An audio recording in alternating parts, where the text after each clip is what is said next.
Hi DIYers, this is Frank at Alarm Grid. We're back in the Alarm Grid lab working with the 2 gig GC3 panel today.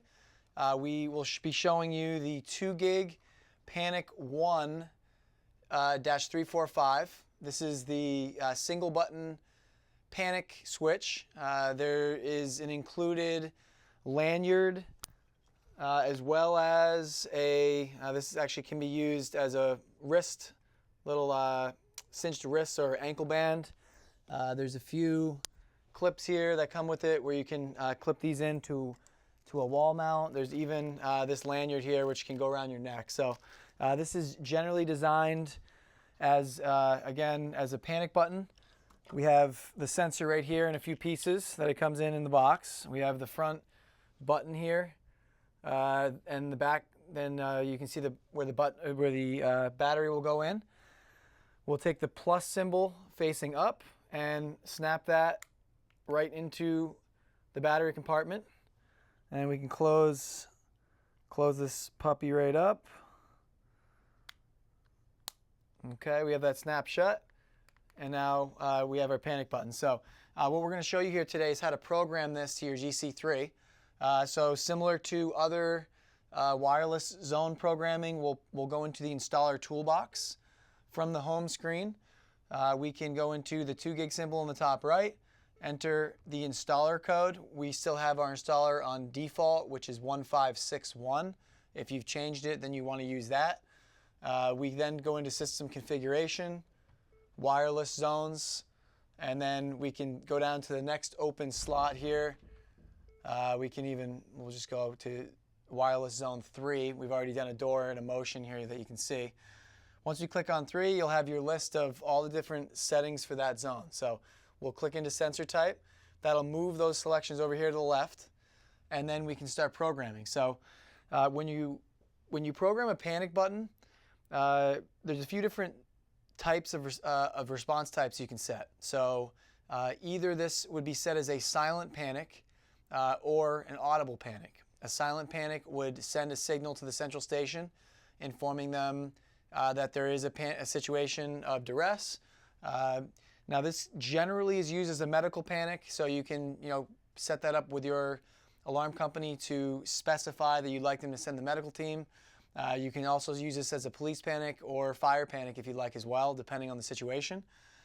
Silent versus audible is simply what determines when you press this button, does it trigger the local alarm, the local siren, or is it completely silent? So there's a few advantages to both. Obviously, a silent alarm has its advantage of keeping things quiet locally. So if it is a police panic, or if you just prefer to not have the noise, maybe this is for a older person who, or maybe just someone who's unhealthy and potentially would have the need to dispatch a medical team very quickly. So maybe you don't want the alarm going off as they're potentially in pain, waiting for the medical team. A reason to not do silent is to avoid false alarms. If you ever accidentally press this, then that's where the audible is helpful. So you actually know, you hear the siren. Generally this panel won't be in the same room, hopefully not, but setting it to audible is nice just so that you know that it was tripped. That way, if it was a false alarm, you can come to the keypad and disarm. You can also use an audible panic to scare off an intruder. If someone is approaching the home and you press this, maybe pressing it will scare them away. That's another, benefit to setting it to audible. So when you talk about this sensor type here, we'll hit that little icon on the top right, on the right-hand side of the sensor types, and scroll down. And you'll see the few different types, the few different settings here. We have 24-hour silent on type 6, and then we have a 24-hour audible on 7. So again, whether you want it to be audible or silent is up to you.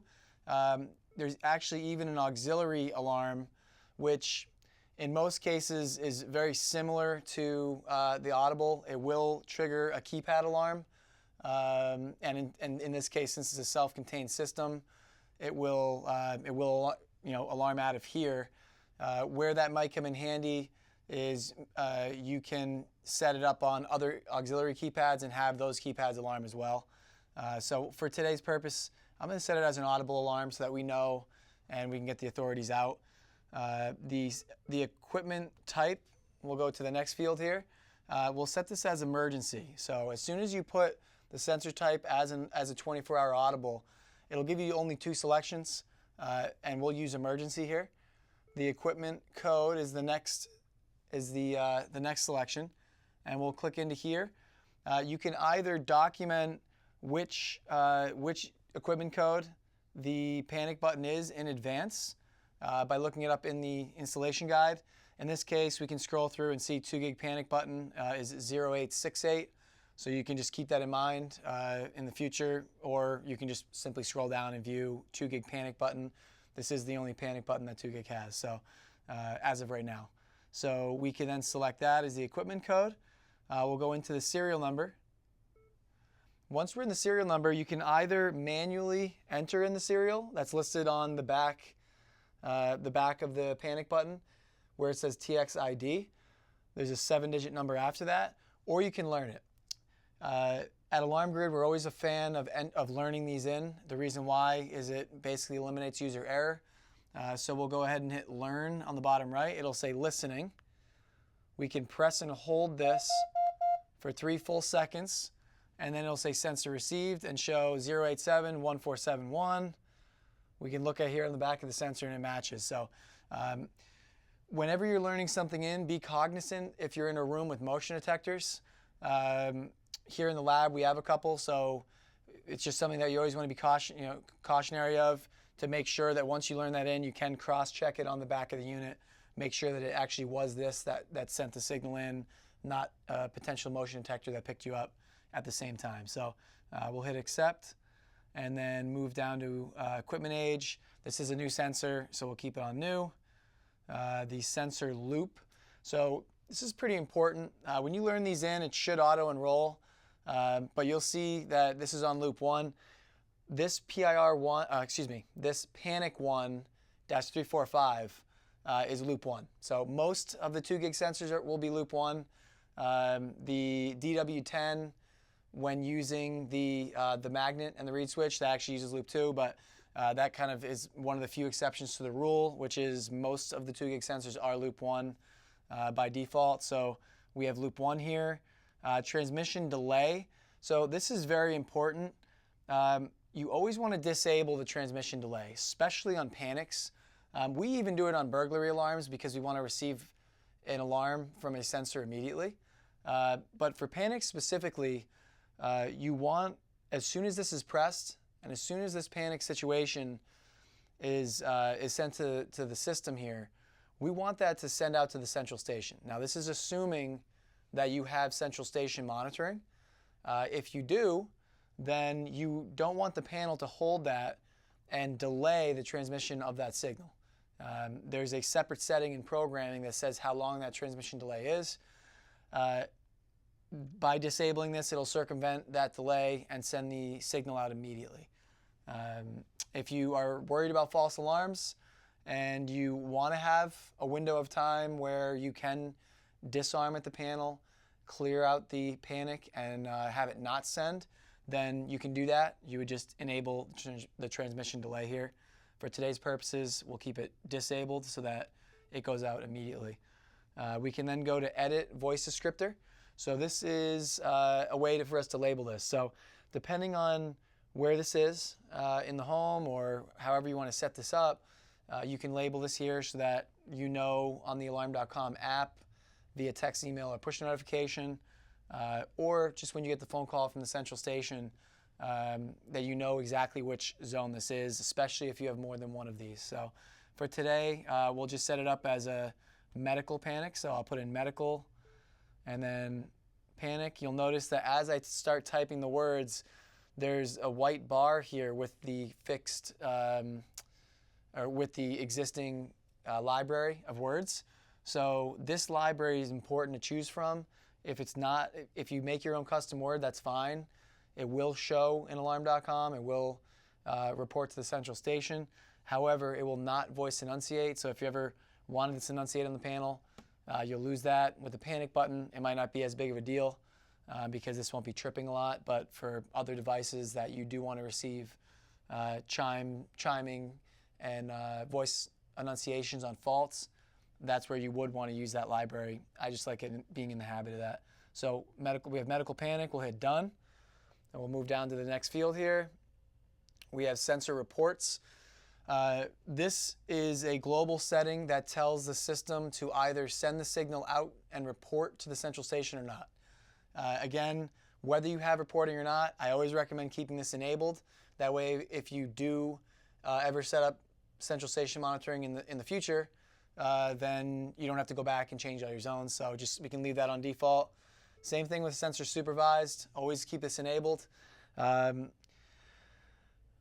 one caveat to this. Sensor supervision basically means the panel will look for this device. So if this device is going to stay on site and either be wall mounted or stuck on a bedside table somewhere where it can be accessed to push and trigger a panic, you want to enable the supervision so that the system knows when this goes offline, or if it ever there's any RF interference or something that would prevent this from signaling to the system, we want to know about it. If you set this to disabled, it will not look for this device. Now, the one benefit of disabling supervision on this device specifically, and key fobs, is that this unit might be on a lanyard, like we showed you earlier, or the wrist, or the little wrist strap here. And if it's on one of these, and the individual that is wearing this accidentally leaves the house with it, or maybe purposely just has it with them at all times, if they leave the home and it's supervised, after the supervisory period where the system is then going to ping this and look for it, if it doesn't check in, it'll create a supervision trouble that will then basically report to the panel and then send out to the central station. So to avoid any unnecessary troubles anytime this leaves the premise, you can just disable supervision, and that will prevent the system from looking for this unit. So just keep that in mind. I'll plan on keeping this within the lab here, so we'll keep it enabled for now.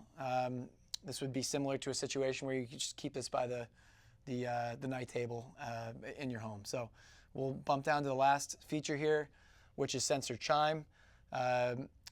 I don't really think we need to have this on chime mode. Anytime this trips, it's going to trip a panic situation because it is a 24-hour zone type. So we can just keep the sensor chime disabled for now, and we can return to system config.